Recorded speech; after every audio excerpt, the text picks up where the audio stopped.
How did I get into this mess? That's far enough. You can't run forever. Mr. Phoenix Wright.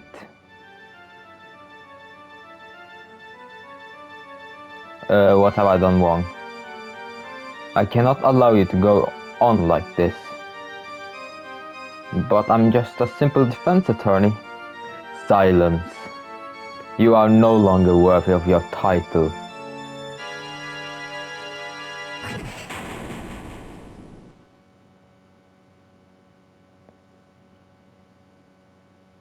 I had this dream before someplace some time ago. As if this day was written into my destiny. Today I will stand in court as a lawyer. To prove a killer innocent.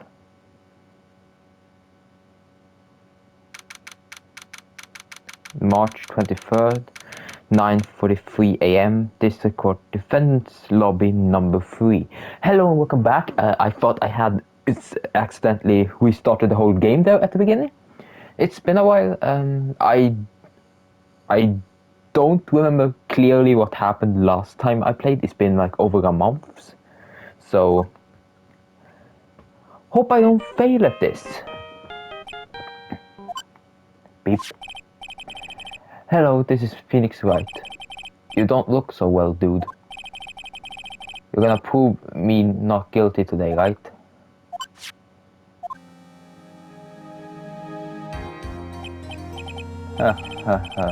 If you please, Mr. Lawyer, remember it's not just me. Your precious friend's life is riding on today's verdict too. Now listen up. You better get Engel a guilty sentence, okay? If you get that creepy slime bag not guilty, I'll never forgive you, ever. Maya. Phoenix. Mia. Maya, how's Maya? I don't know. You don't know? She hasn't tried to channel me since yesterday. Mia, what am I supposed to do? Well, like I said, for a lawyer, the worst of times are when you have to force your biggest smile. But you can't give up. There's still some hope left. Stop it, please. There's nothing left. Not here. Not anywhere. It's that accursed Engard again. Will you leave me alone? Look, don't call me anymore. I mean it. You're really mean, pal. Gumshoe. I'm really sorry. Where are we? Where are you? They let me join the investigation team and we're chasing after the killer, pal. Then you have some sort of lead. Sorry, but right now we got 0 leads on the guy. But we're not going to give up, Gumshoe. Until the trial is over, until the verdict is handed down, we're going to do everything we can to find the killer. If we can get Maya out, then you can get Engel the guilty verdict he deserves, pal. That's true.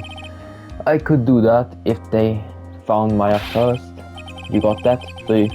So you have to do whatever you can to make the trial last longer. I have to make the trial last longer. If you go at Mr. Edgeworth with everything you got, then you two can draw it out. Oh, now I get it. I believe in you, pal. You and Mr. Edgeworth can do it. So, believe in us. We're going to give it all we got, just like you. Got it. Thanks, Gumshoe. Hey, Phoenix. You understand now, don't you? You have something money will never be able to buy. Friendship. It's the strongest weapon in the world, and you have it in abundance. Yeah. Looks like we're coming to the end.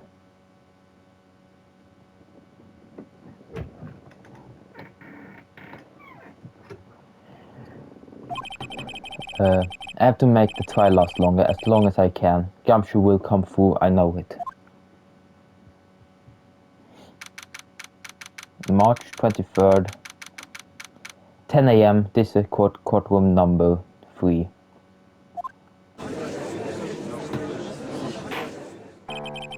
Court is now in session for the trial of Matt Engard.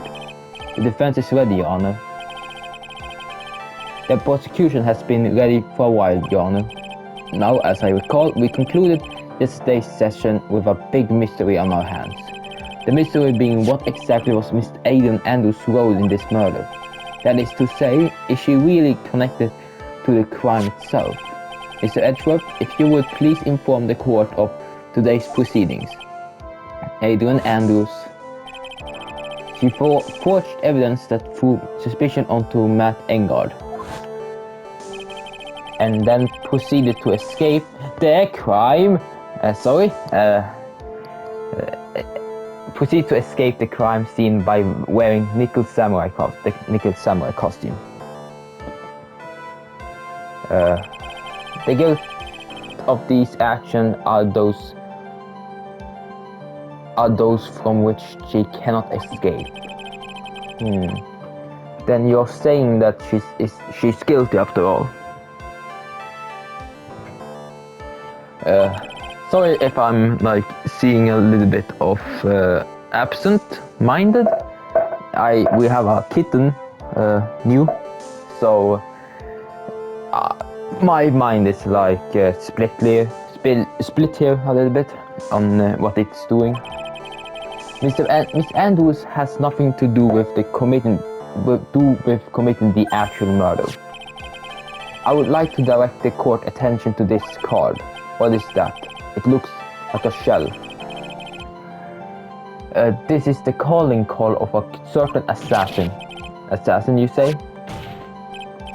Yes, Juan Corrida was killed by a professional assassin. And the person who hired the assassin is his client, so to speak, is Matt Engard. What a surprising turn of events. I would think it's become commonplace by now, Your Honor. I know what's going on this time, so I know that everything Edgeworth has said is true. But we still have to hold out as long as we can. At least until Maya is safe and sound. I wonder how the trial will turn out today. Now then, please call your first witness, Mr. Edgeworth. The prosecution calls the defendant's mentor, Mr. Will Powers, to the stand. Now then, witness, your name and occupation, please. Okay, I'm Will Powers. I'm a poor unpaid action star. And what is your relation to the defendant? Well, that's I guess I'm sort of a lousy mentor to him in a way, yeah. Mr. Powers, please, you don't need to put yourself down so much.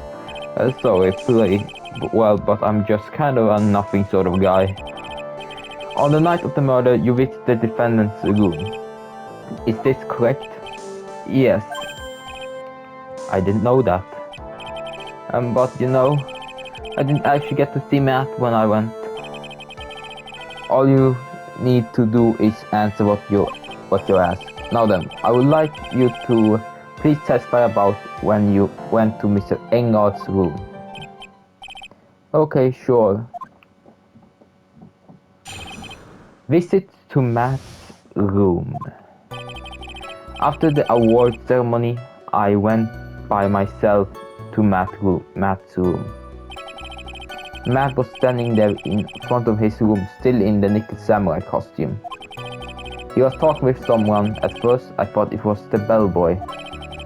I watched the two of them for a while, but then I gave up and went back. I had guests with me that night and couldn't make them wait for me. Nothing sounds out of the place, Mr. Powell's testimony and talking with the bellboy. It's no big deal. If one assumes that the person Matt Engard was speaking with was an ordinary bellboy, what are you implying? Well, Mr. Wright, let's have you cross-examine, shall we? Looks like we're in for another sticky situation. A trap? Can't you smell it, Phoenix? But for us to find out more, we're just going to have to charge in head first, right? Visit to Matt's room. After the award ceremony, I went by myself to Matt's room. The defendant's room. Why did you go there? Well, I'm his mentor, like big brother sort of, and I want to say congrats. What's wrong? How did you... Mr. Wright? What is it? You're going to try to trick me into a corner, aren't you? Huh? I know I'm just a poor unpaid action star, but I'm not the killer. No one said you were, Mr. Powers. No, please, don't trick me. Every time you do your lawyer's thing, the witness suddenly turns into the bad guy. Every time, witness, I will personally talk to the defendant at a later time. So for now, please kindly cooperate and continue with your testimony. Sorry. So you went to the defendant's room and then? Hey, wait a minute. When and how did I suddenly turn into the bad guy here? Matt was standing there in front of the... Are you sure that was Matt Engard? Yeah, I'm sure. He wasn't wearing the Nikken Samurai mask then. If that's the case, then we can't be mistaken. And what was the defendant doing standing in front of his own room? He was talking with someone at first. I thought it was the bellboy. At first? What do you mean by that? Well, he was in a bellboyish uniform and he had a bottle of juice on a tray. Sounds like an ordinary bellboy to me. Yeah, but I didn't think he was a normal bellboy. And why was that? Why did I think that, Mr. Wright? How am I supposed to know? Sorry, but I can't remember right now, sorry. I guess I'm going to have to wait patiently on this one.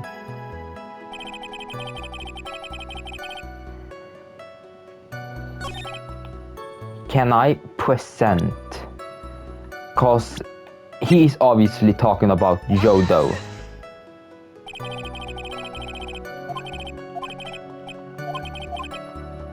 Okay, yeah. That was stupid of me, should not have done that. I watched the two from right and went back. You saw two of them, the bellboy and the defendant together, correct? Yeah. The bellboy just wanted to say congrats. Now, while you were watching the two of them, did you notice anything strange? You know, I did feel something weird. I think it was because Matt, well, he gave the bellboy a tip. A tip? But that's perfectly normal thing to do. So how long did you watch the two of them? Not more than a minute or two, I think.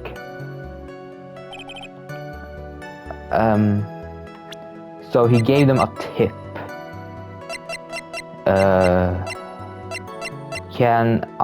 Do I have something that could look like a tip?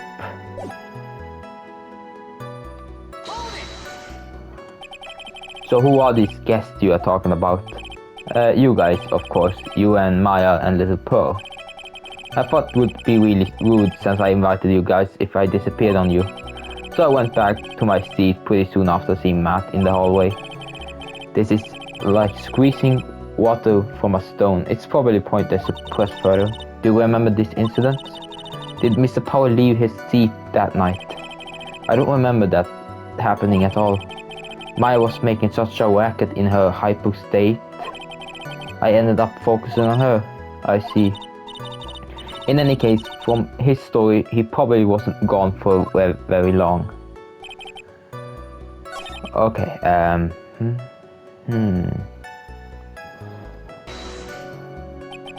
At first, what do you mean by that? I didn't think he was a normal bellboy, and why was that? Why did I think that, Mr. Wright? How am I supposed to know? Hey, wait a sec. Actually, Miss Powers, only a few minutes ago you stated. You know, I did feel something weird. I think it was because Matt, well, he gave the bellboy a tip. Could it be that you felt something strange about the tip-giving incident itself? Yeah, that's it. You really know your job. Miss Edgeworth? Yes, Your Honor? This bellboy, he wasn't an ordinary one, was he? Perhaps we should let the witness tell us. Very well. Mr. Powers, please amend your testimony. You mean about the bellboy, right? Matt gave the bellboy a tip. So he gave the bellboy a tip. What's so strange about that? Well, you see, Matt's not a poor penny pincher like me. He was trying to figure out how much it was because the tip really shook me. How much it was. But that's when something even more surprising happened. The bellboy was putting the tip he got in his pocket, and that's when I got my first good look at the guy's face. It was really shocked. I was really shocked. I am afraid I don't follow at all. It sounds like Mr. Powers was surprised twice by this event. I wonder which of his shocking moments I should ask about. What was so shocking about the bellboy's face, Mr. Powers? Well, he wasn't exactly a boy, more like an old Grams. I hope you know that discrimination towards old men is a no-no in my court. No, that's not what I meant at all. In the smack middle of the guy's face there was a line of stitches. A line of stitches? Yeah, and it went straight from the tippy top of his head to the bottom of his chin. Almost like if that thread snapped, all the stuff in his head would come spilling out. He was there, at Engard's house. He was that butler. Was nothing, Your Honor. So that means Engard was talking with the killer then. If that fact were to be exposed, Engard would be declared guilty in a blink. Phoenix, you have to play dumb here. Pretend you don't know anything. Yes, Chief. You sure you don't have anything you would like to say, Mr. Right? What did you just say, Your Honor? Nothing, Mr. Wright, nothing. We're just going around and around in circles. Now then, Mr. Powers, please continue with your testimony.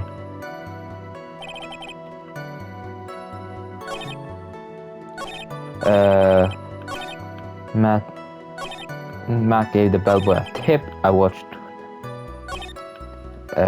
Okay, I want to ask him Engard's tip. The defendant is a huge star. He can't afford to give generous tips, wouldn't you agree? Sure, but giving him that much was maybe a little too much, I think. A little too much. Would you please clarify for the court about how much would you say the defendant gave the bellboy? Honestly, I don't know. I can't even begin to guess. And why is that? Because he gave the bellboy a really fat roll of cash. A roll of cash? Well, how interesting. That certainly was a very generous tip, wasn't it? A very fat roll of cash that can hardly be called a tip, Your Honor. The judge is beginning to look awfully suspicious.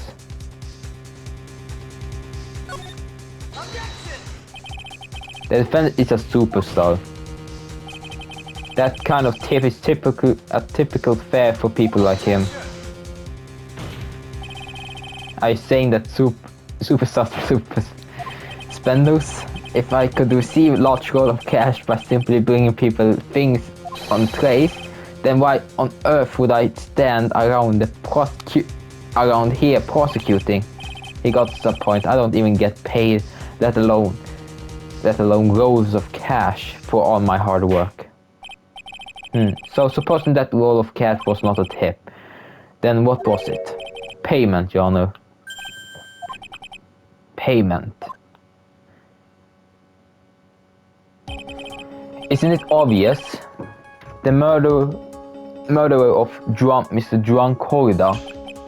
Then the bellboy the witness saw.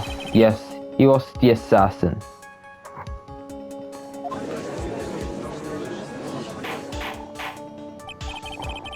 Hold your horses now, Mr. Edgeworth. You don't have any proofs of this, do you?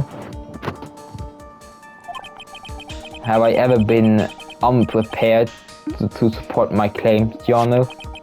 I have here the card Shelley the killer left at the scene of the crime. Shelley the killer. He is the person the police special investigation team has been charged chasing for ages. I'm certain that the person the witness saw was the killer, was this very assassin, Shelley the killer. Really? What's wrong, Mr. Powell? No, nothing. Something just clicked in my head and I think I just figured something out. Oh? Actually, I saw that bellboy again late on that night. What? Mr. Powers, please testify. Tell us what you saw. Yes, sir, right away. The second time. This time it was in that hallway because I had to go to the bathroom, and that's when that bellboy I saw earlier came out of the room. Of course, when I say room, I mean Juan Corrida's room. Now that I think about it, that bellboy did seem kind of out of place. Yeah, so he had to be the assassin. I'm sure of it.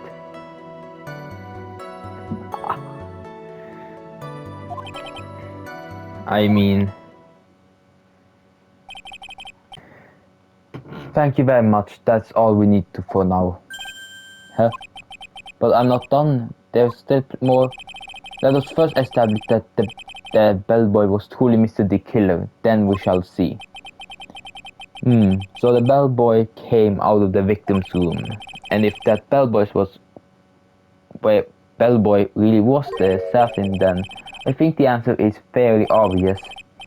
That would be correct, Your Honor. Well, Mr. Wright, I can't believe it. Well, Mr. Wright, I believe it's your turn to entertain and make us laugh. Ha ha ha. It's no laughing matter.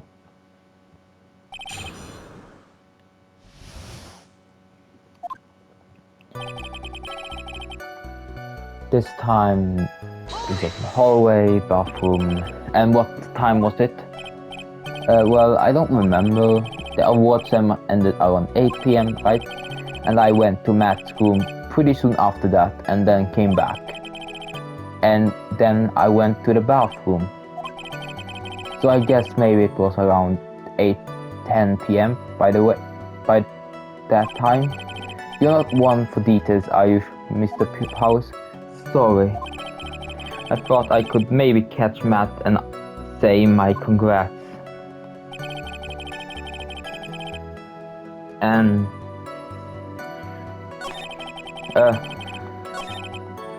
that's when the bellboy I saw earlier came out of the room.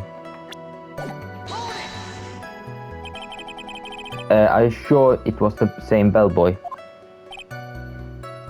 Yeah. And how could you tell? All the bellboys wear the same uniform after all. But you see, well, he had those stitches in his face. So I'm sure it's the same guy that was talking with Matt. So which room did the bellboy come out of? Of course, when I say room, I mean Johan Koida's room. The victim's room, huh? Yeah, the one with all the really pretty flowers and teddy bears. It was Johan's room, alright. Words cannot describe how screwed I am. Let's continue with the testimony, shall we? Now that I think about it, that bellboy did seem kind of out of place. So what exactly was so out of place about him? Right. Why the insipid grin? Maybe because I have no idea what damaging thing he is going to say next. Well, the bellboy was empty-handed. Empty-handed? That bellboy was one of those room service people, right? But he was pushing a cart and he wasn't holding a tray either. You call that a little strange too, wouldn't you? I agree that it is a bit strange, Mr. Powers. But is it really that unusual for a bellboy to be empty-handed? What should I do? Should I let Powers' testimony slide? Try to pull a fast one.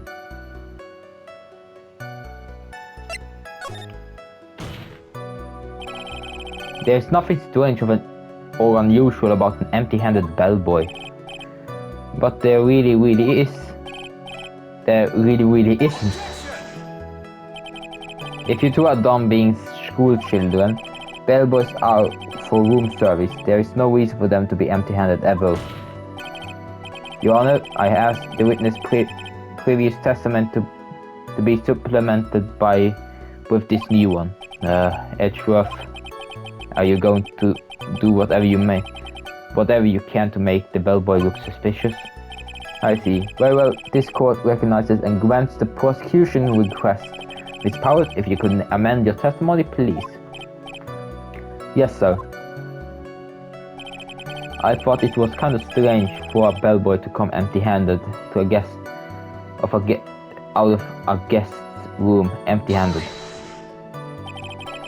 So you're saying that it's suspicious for him to be empty-handed?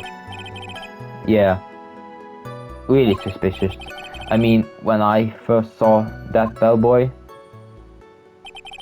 he was holding a tray in his hand, and there was a bottle of juice and a wine glass on it. Juice? What kind of juice was it? I'm pretty sure it was tomato juice.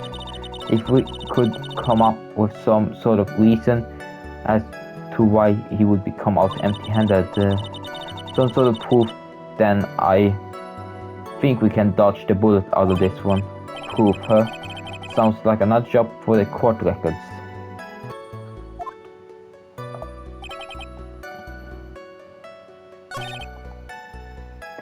Okay, he did have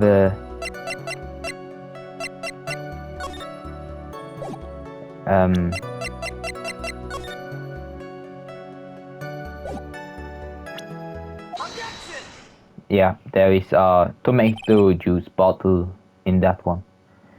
Miss Powers? Yes? You're easily influenced by other people's words, aren't you? As soon as you heard that the bellboy might have been the killer, you got caught up in believing it must be true. But isn't he really suspicious? He got all those stitches and then...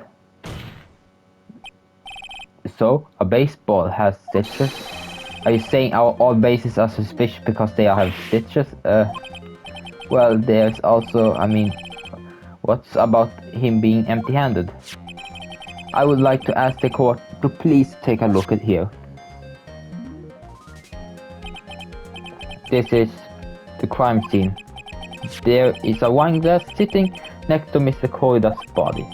The liquid inside this glass is tomato juice. And now, if you would look at what's in the top of the table in the lower right corner here, anyone can clearly see that it's a tray with a bottle of tomato juice on it. The bellboy had just brought this to Mr. Corridor's room. He left the tray in the room, which is why he was empty-handed when he left.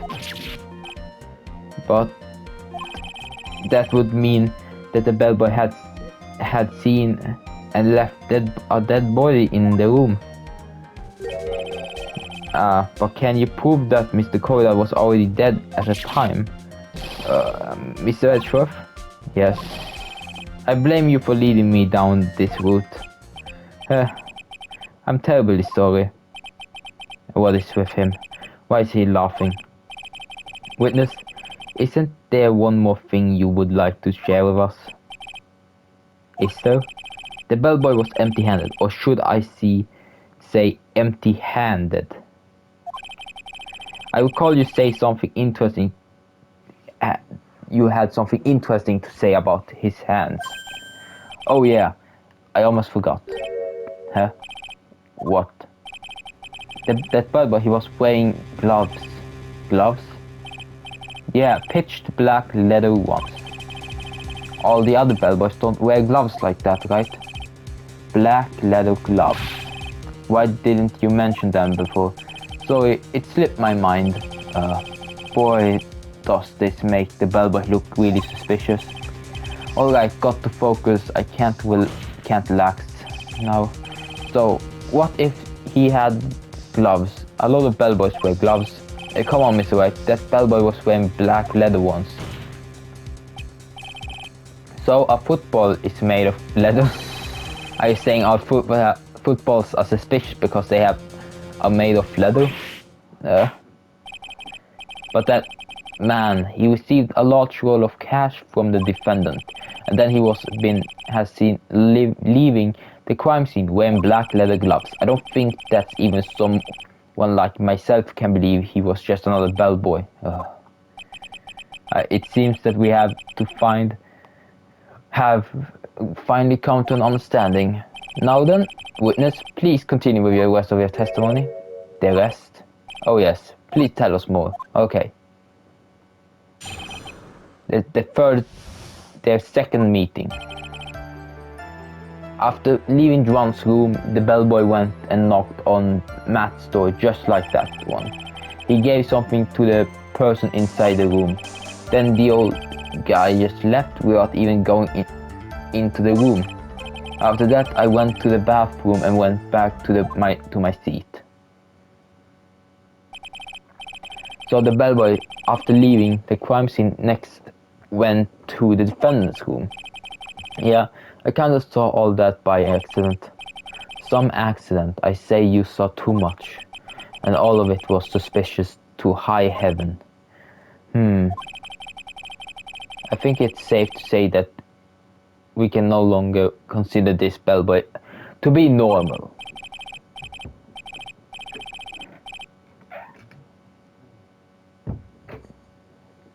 Now then, let's get started, shall we? Mr. Wright, your cross-examination, please. Yes, Your Honor. Their second meeting.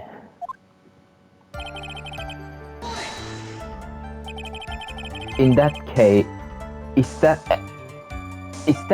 what you saw while you were busy spying? Excuse me? I may be a poor unpaid action star, but even I wouldn't stoop to spying.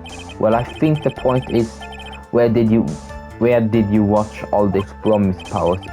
From the door of the bathroom with my left eye in the sort of a sneaky spy light. I knew he was spying. Please, does it really matter if he was doing it over or Please, does it really matter if he was doing it over or underhandedly? What did the bellboy do next? Next? That's all I care to know. He gave something to the person inside the room. I said hold it. Okay. That's better. What kind of statement is that? Please elaborate and give us a few more details. Okay. I should probably ask him only one question at a time. Ask about... Stop it. Ask about the person inside. So, who took this something the bellboy handed off? Actually, I don't know. What do you mean? I'm sorry, but I only saw the person's arm. Only an arm. Then you're saying that you didn't see the person's face. Yeah. Well, it was Mr. Engel's room, correct? So it could have only been Mr. Engel himself, I say. And then, what did that bellboy do after that? Also, after he gave the person inside room the thing...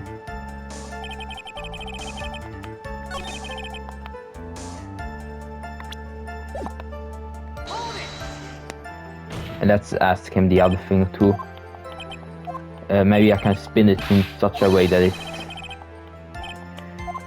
it was Adrian that took the card, was given the card. Should I ask?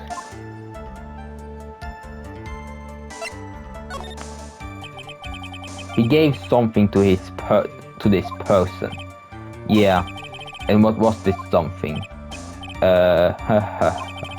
If I remember what it was, I would be calling it.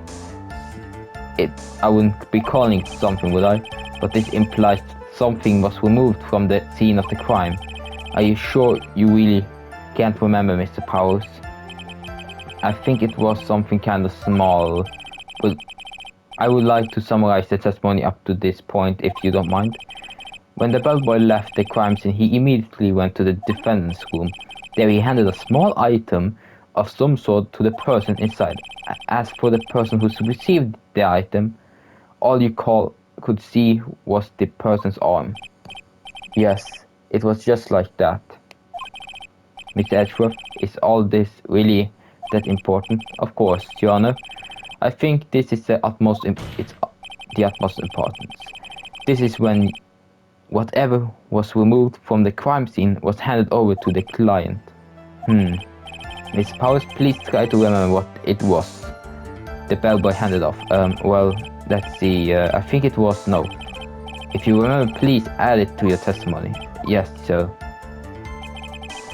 If I saw it again, I could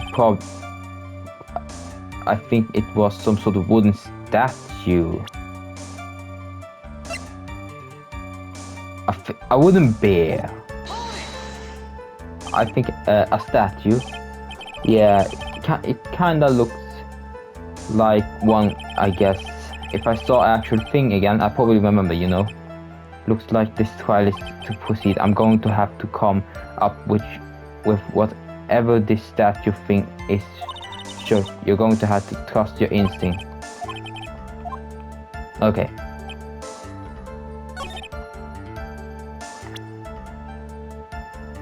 I could...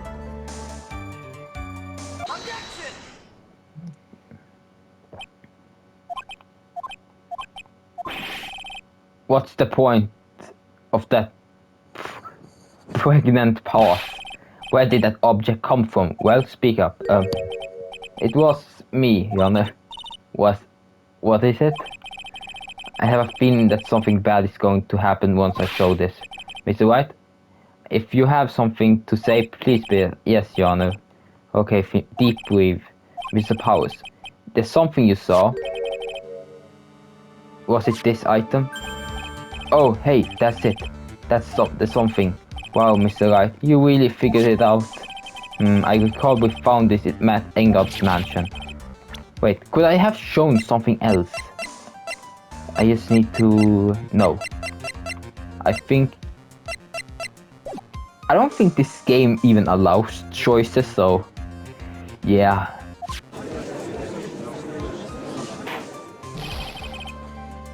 What does this mean?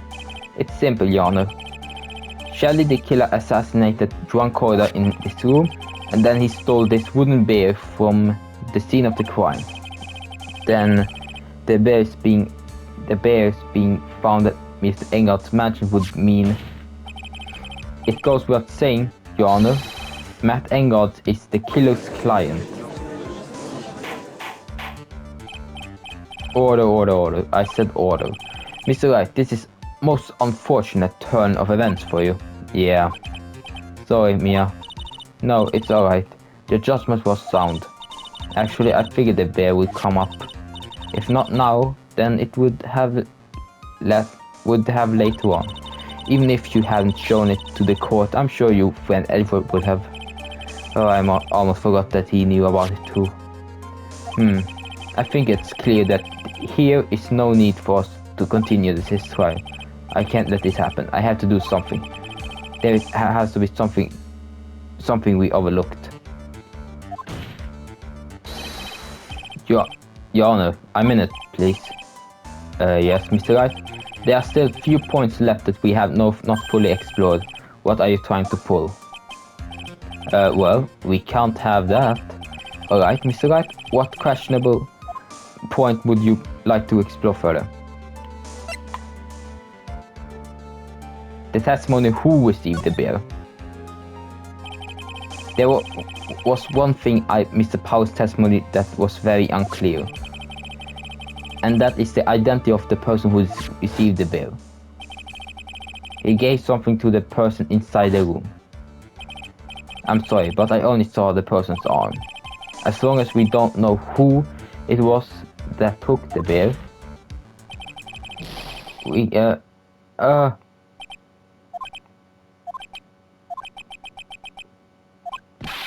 what is it, Mrs. Powers?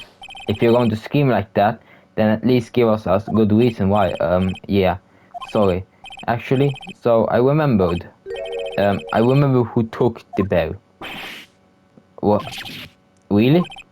I mean, I only saw his arm, but the arm. I swear it was the nickel samurai arm, I swear it. You got to be kidding. Are you sure of that, Mr. Powers? Yeah, I'm sure it was the nickel samurai. Order. It looks like you dug your own grave yet again.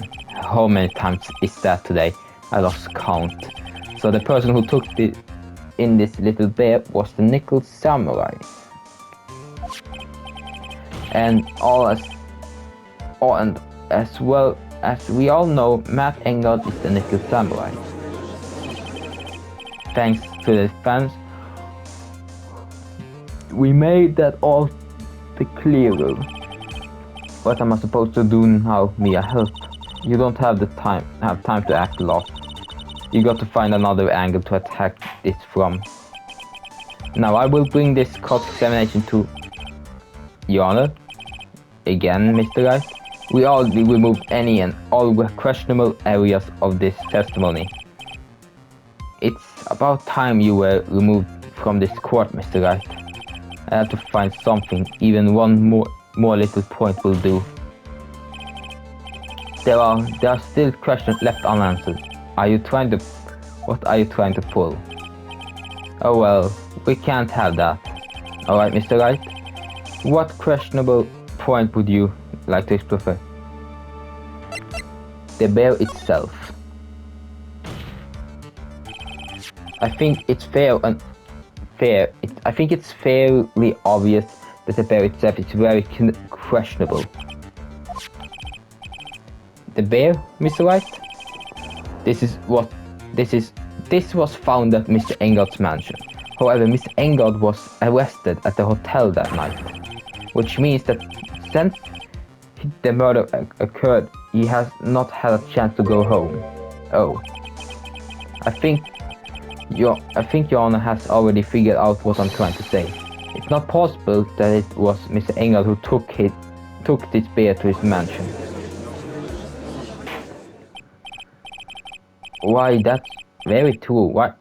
We didn't consider that point, Mr. Wright. There are no way.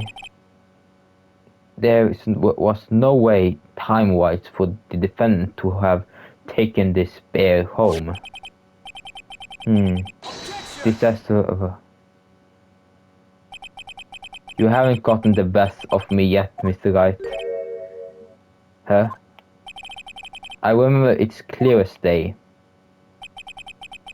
I remember what you muttered to yourself at Engel's mansion. We have this area completely surrounded. There is no way for him to escape. I can't believe it. That butler, all this time, he was the killer? The killer had Engel and Engel working together, so to speak, and the killer was hiding at Engel's mansion as its butler. What a bold move. The bear's figurine was brought back to Engel's mansion by the killer himself. When... hey, you don't see the stitches on his face from this angle. When it looked like he was about to arrest Engard had him do so. I assume because it would have been bad had the police found it during their investigation. Well, Mr. Wright, you've been quiet for a while now. This is too much. Isn't there anything I can attack at all? I think we heard enough.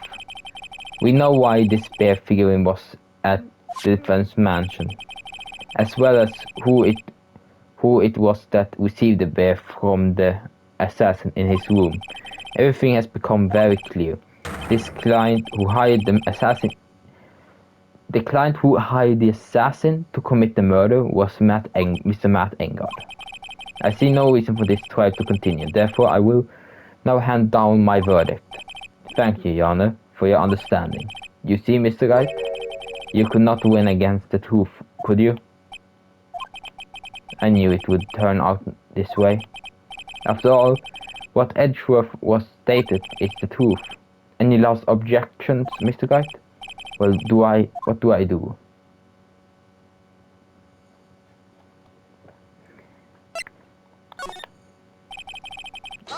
I will not. There is only one way for me to drag this trial out. The only thing I have left is this old dirty trick. Your Honor, right now we have these two reasons to believe my client is the assassin's client.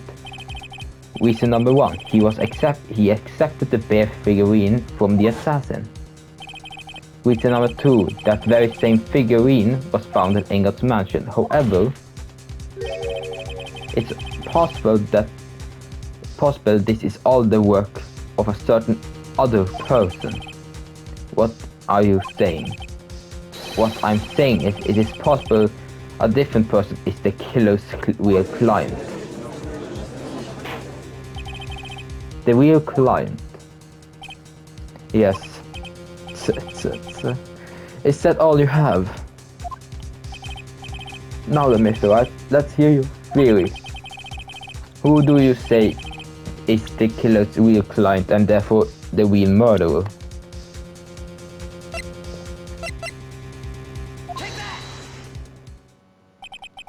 Adrian Andrews. Yes, we already know that she tried to frame Matt Engard for the crime. By wearing a spare nickel samurai costume.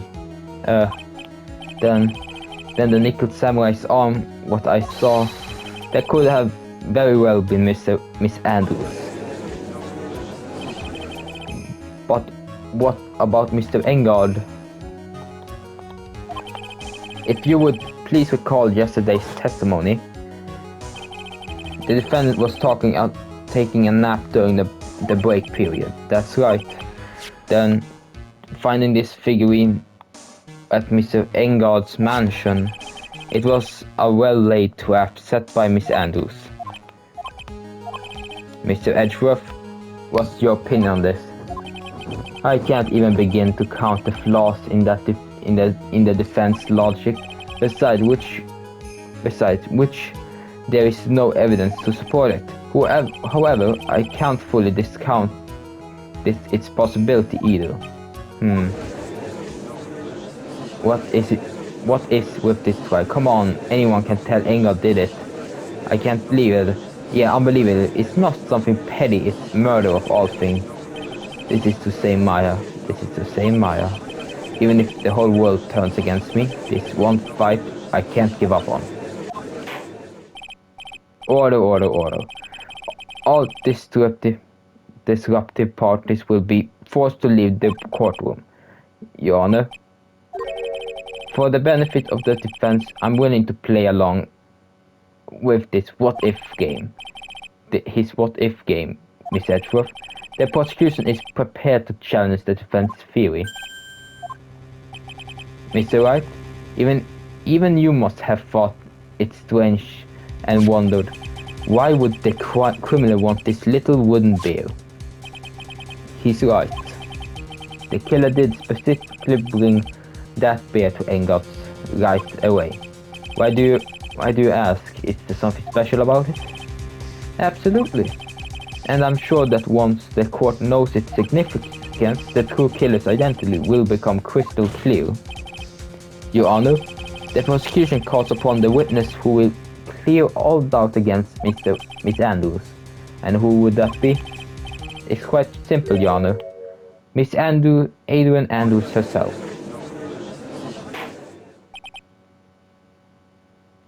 I see. Well then, the court will take a short 10-minute recess. The prosecution will prepare the witness in that time. Yes, Your Honor.